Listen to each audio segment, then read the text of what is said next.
Pensiya yaşının azaldılması ilə bağlı yeniliklərdən xəbərdar olmaq üçün videonu bəyənin, kanala abunə olun və zəng işarəsini aktiv edin. Ən əsası isə videonu sona qədər izləyin ki, mövzu ilə bağlı dəqiq və tam məlumat əldə edə biləsiniz. Azərbaycanda cəmiyyəti narahat edən əsas sosial məsələlərdən biri də pensiya yaşının ilbəil artmasıdır.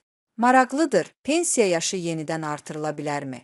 Mövzu ilə bağlı konkret az açıqlama verən iqtisadçı Rəşad Həsənov bildirib ki, pensiya yaşının artırılması prosesi yeni deyil və buna 2017-ci ildə qanunvericiliyə edilən dəyişikliklərlə start verilib. Onun sözlərinə görə, həmin dəyişikliklərə əsasən pensiya yaşı hər il 6 ay artırılmaqla tənzimlənib. Kişilərlə bağlı artım prosesi 2021-ci ildə tamamlanıb və hazırda kişilər 65 yaşda pensiya hüququ əldə edirlər. Qadınlarda isə proses 60 yaşdan başlayıb və daha uzun müddət davam etdiyindən yalnız 2027-ci ildə qadınların da pensiya yaşı 65-ə çatacaq. Bununla da hazırki artım mərhələsi başa çatacaq. Rəşad Həsənov qeyd edib ki, gələcək üçün qəti təminat vermək mümkün olmasa da, dünyada orta yaş həddi yüksəldikcə ölkələrdə pensiya yaşının artırılması praktikasına tez-tez rast gəlinir. Bəzi ölkələrdə pensiya yaşı 67-dir, Azərbaycanda isə hazırda müəyyən edilmiş 65 yaş həddi yüksək hesab olunur. Çünki ölkədə orta ömür uzunluğu aşağıdır və buna görə də gözlənilən pensiya dövrü qısadır. Ekspertin sözlərinə görə, dünya üzrə orta pensiya yaşı ilə orta ömür uzunluğu arasında fərq orta hesabla 14,5 il olduğu halda, Azərbaycanda bu göstərici cəmi 7 ilə yaxındır. Bu isə MƏB məkanında ən sərt pensiya yaş hədlərindən biri sayılır. Həsənov hesab edir ki, gələcəkdə bu sahədə optimallaşdırma aparılmalı, pensiya yaşı daha adekvat səviyyəyə endirilməlidir. Mənim fikrimcə, pensiya yaşı məsələsi təkcə rəqəmlərlə deyil, real həyat şərtləri ilə qiymətləndirilməlidir.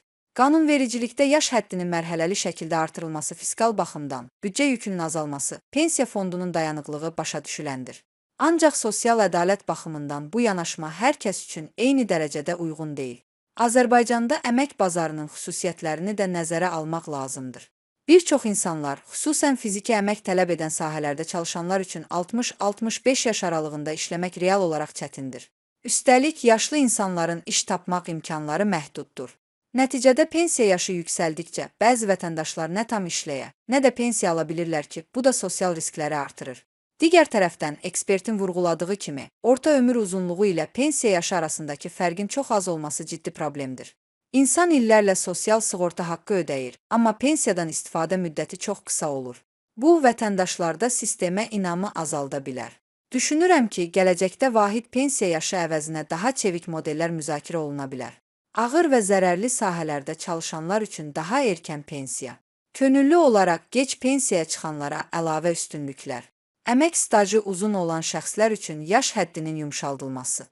Yəni əsas məsələ pensiya yaşını avtomatik artırmaq yox, onu ölkənin sosial-iqtisadi reallıqlarına uyğun və ədalətli şəkildə tənzimləməkdir.